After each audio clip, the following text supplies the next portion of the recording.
All right, everyone, let's get those aprons ready because today we are diving deep into a dessert that's as intriguing as it is delicious. Torta la Caprese. Oh, I love this one. You might not be familiar with it yet, Yeah, but trust me, by the end of this, you'll be craving a slice. absolutely. We're talking about a flourless chocolate almond cake Mm-hmm. born on the stunning island of Capri, Italy. Gorgeous. And the best part, it's surprisingly simple to make, Yeah, even if you're a baking newbie. definitely. Huh?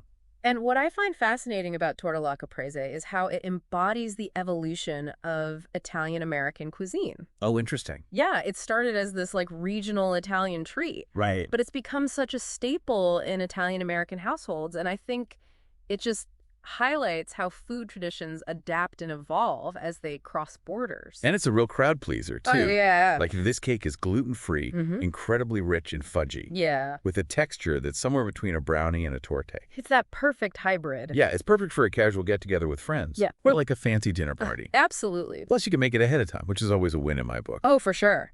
And speaking of making it ahead, Yeah. the flavors actually intensify when this cake sits for a day. So don't be afraid to bake it in advance. Oh, that's great. Yeah. Okay, so let's talk ingredients. Okay. You'll be surprised at how few you actually need for a cake this decadent. It's really simple. We're talking almond flour, Mm-hmm. dark chocolate, Of course. butter, sugar, and eggs. Yep. That's it. That's all you need. No obscure ingredients you have to hunt down at the specialty stores or anything. Nope. But here's where things get interesting. Okay. The quality of your dark chocolate Yeah. is crucial. Yeah. We're talking 70% cocoa or higher. Mm-hmm. Don't skimp on this. Right. It's the star ingredient, and it makes a huge difference in the depth of flavor. Oh, absolutely. Oh, yeah. Like, imagine the difference between a regular chocolate bar Right. and a single origin artisanal dark chocolate. Exactly. Like, that's the kind of impact we're going for here. Absolutely. We want those complex flavors. So like a fine wine, we're looking for those subtle notes Yes. and complexities in our chocolate. Yeah. Exactly. A high-quality dark chocolate with fruity notes, for instance, Yeah. will lend a subtle fruitiness to your cake. Interesting. A chocolate with earthy or spicy notes will create a more complex, layered flavor profile. Right. It's about thinking beyond just sweetness Hmm. and exploring the nuances of your ingredients. I love that. This is why I love baking. Yeah, It's a science and an art form all rolled into one. it really is. So we've got our high-quality chocolate chosen. Okay. What's next? First, we'll gently melt that chocolate. Okay. You can use a double boiler for a more traditional approach, Mm-hmm. or carefully melt it in the microwave in 30-second bursts, All right. stirring until it's smooth and glossy. Okay. You don't want it to burn. Got it. Yeah. Then we whip those egg whites right. Yes. I always love seeing those fluffy clouds form in the bowl. Oh, yeah. We want to whip those egg whites until they form soft peaks. Okay. And for those who might not be familiar with this term, Mm-hmm. what does that actually mean? It means that when you lift the beaters, Okay. the peaks of the egg whites will droop slightly, Mm-hmm. creating a soft, billowy texture. Okay. This is important because it adds airiness to the cake, Right. giving it that lovely, slightly chewy texture we're looking for. Perfect. Yeah, And then we combine everything together. precisely. We'll gently fold the whipped egg whites into the melted chocolate mixture, Okay. along with the almond flour, sugar, and butter. Mm-hmm. And I want to emphasize the word gently here. Okay. Over-mixing at this stage Yeah. can make the cake dense and tough, Oh, right. and we want it to be light and airy. Gotcha. It's all about finding that delicate balance. So we're treating our batter like a delicate dance partner, Yes, not a punching bag. exactly. Got it. No puncher. Now, once our batter is beautifully combined, Mm-hmm. we'll pour it into a well-greased pan. Yes. You want to make sure it's well greased. Right. Because this cake has a tendency to stick. Okay. So using parchment paper is always a good idea. Got it. Yeah. And then it's baking time. Yes. But even though the kitchen will smell amazing, Oh, yeah. patience is key. Absolutely. We can't slice into it right away. I know. It needs time to set. Mm-hmm. So we need to bake it at 320 degrees Fahrenheit for about 40 minutes. Okay.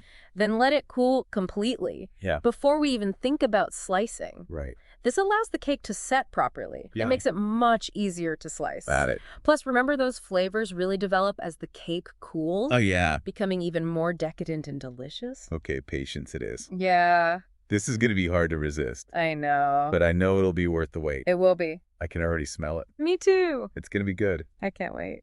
And while that cake is cooling, Okay. let's dig a little deeper into the history of Torta la Caprese. Oh, yeah. Let's do it. It's believed to have been created by accident. In the 1920s, Oh, wow. legend has it that a pastry chef on Capri, Okay. Carmine Di Fiore, Caminti Fiore. was making a chocolate cake for some American gangsters. Oh, wow. Okay, but forgot to add the flour. Oop. Big mistake. Yeah, for a pastry chef, that's a pretty big mistake. Right. So what happened next? Well, instead of panicking, Okay. he went ahead and baked the flourless batter. Oh, wow. And surprisingly, Yeah. it turned out to be a hit. Really? The gangsters loved it. Wow.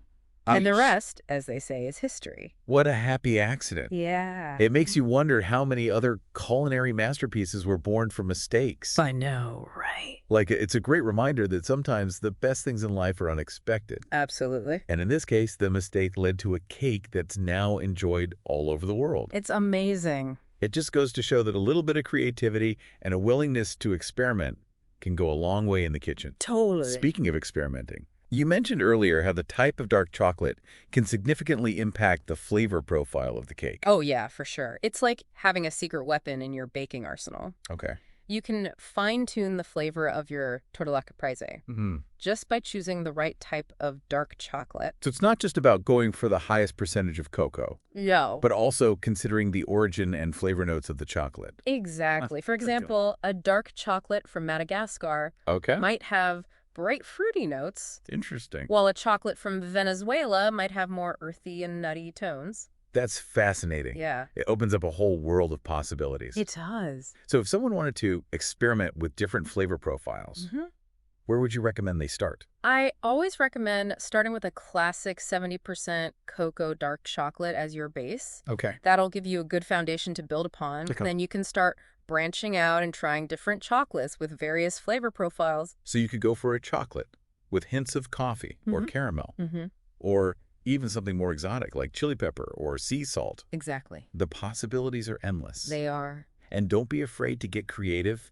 and try combinations that you might not think would work together. Right. You might be surprised at what you discover. For sure.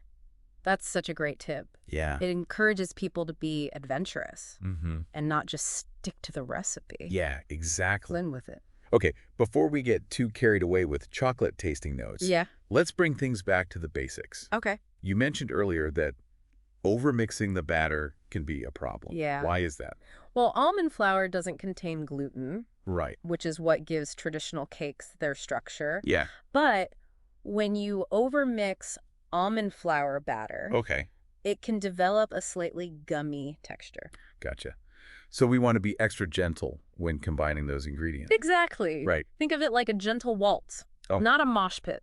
Just mix until the ingredients are combined and then stop. No moshing allowed in our Torta la Caprese batter. No moshing. Now, I'm sure many of our listeners are eager to try this cake at home. Yeah. Where can they find the recipe? You can find the full recipe Okay. along with detailed instructions and photos Okay. on eateveryslice.com. Perfect. And while you're there, be sure to check out all the other amazing Italian-American recipes they have to offer. Yes, tons of great stuff on there.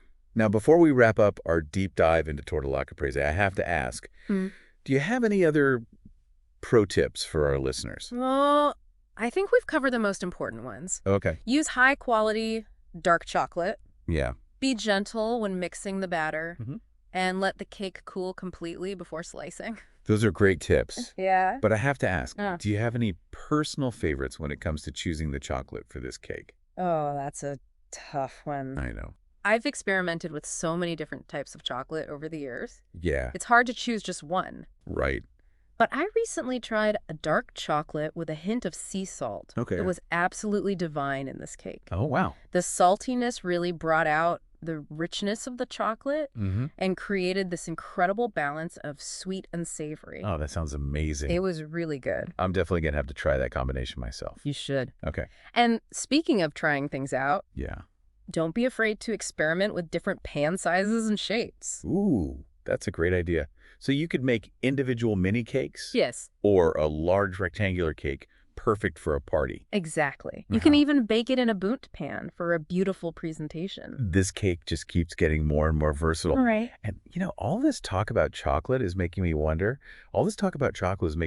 About pairings. Oh, yeah. What are some unexpected flavor combinations that work well with Torta la Caprese? Ooh, that's a fantastic question. You know, most people automatically think of serving this cake with a scoop of vanilla gelato or a dollop of whipped cream, Right, the classics. which are both delicious, of course. Of course. But there's so much more you can do Okay. to elevate the flavor experience. Ooh, I'm intrigued.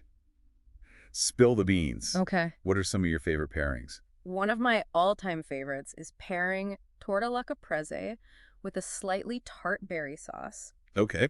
The acidity of the berries cuts through the richness of the chocolate Mm-hmm. and creates this beautiful balance of flavors. Yeah. You could use raspberries, strawberries, or even blackberries, Okay. whatever's in season. That sounds incredible. It's like a symphony of flavors in your mouth. Yes. The deep chocolate, the tangy berries, and the subtle nuttiness from the almonds. Exactly. It's all about creating those harmonious flavor combinations. Yeah. And for those who enjoy a little bit of heat, Okay. you can even try adding a pinch of chili flakes to your berry sauce. Ooh, interesting. It adds a surprising kick that complements the chocolate beautifully. Yeah. Okay, that's going on my list to try. Yeah, it's so good. Chili flakes and chocolate. Who knew? Right. What about drinks? Okay. What pairs well with Torta la Caprese, besides the usual coffee or tea? Well, if you're looking for something a little more celebratory, Okay. a glass of dessert wine like Vinsanto or Moscato d'Asti would be Yeah. a lovely pairing. Ooh, nice. Yeah. The sweetness of the wine complements the chocolate, Right? while the acidity helps to cleanse the palate. Got it. And for those who prefer something a little stronger. A well-aged tawny port would be a fantastic choice. Okay. The nutty caramel notes of the port pair beautifully with the chocolate and almonds in the cake. These pairings are making me realize that Torta la Caprese is truly a versatile dessert. It really is. It can be dressed up or down, Mm-hmm. paired with simple or sophisticated flavors, Yeah, and enjoyed for any occasion. precisely. It's a dessert that can be as simple or as complex as you want it to be. Yeah, And that's the beauty of baking. I agree. You have the power to make it your own. Well, I think we've covered just about everything there is to know about Torta la Caprese. Yeah, I think so. Its history, its unique qualities, its flavor profile, and even some pro tips and delicious pairings. We did it. I've thoroughly enjoyed this deep dive into one of my favorite Italian-American desserts. Me too. This was so fun. A huge thank you to all of you for joining us on this culinary adventure. Yes, thank you. Don't forget you can find the full recipe for Torta la Caprese on eateveryslice.com. And be sure to share photos of your beautiful creations on social media. Yes, we love seeing your baking triumphs. Until next time. Happy baking, everyone.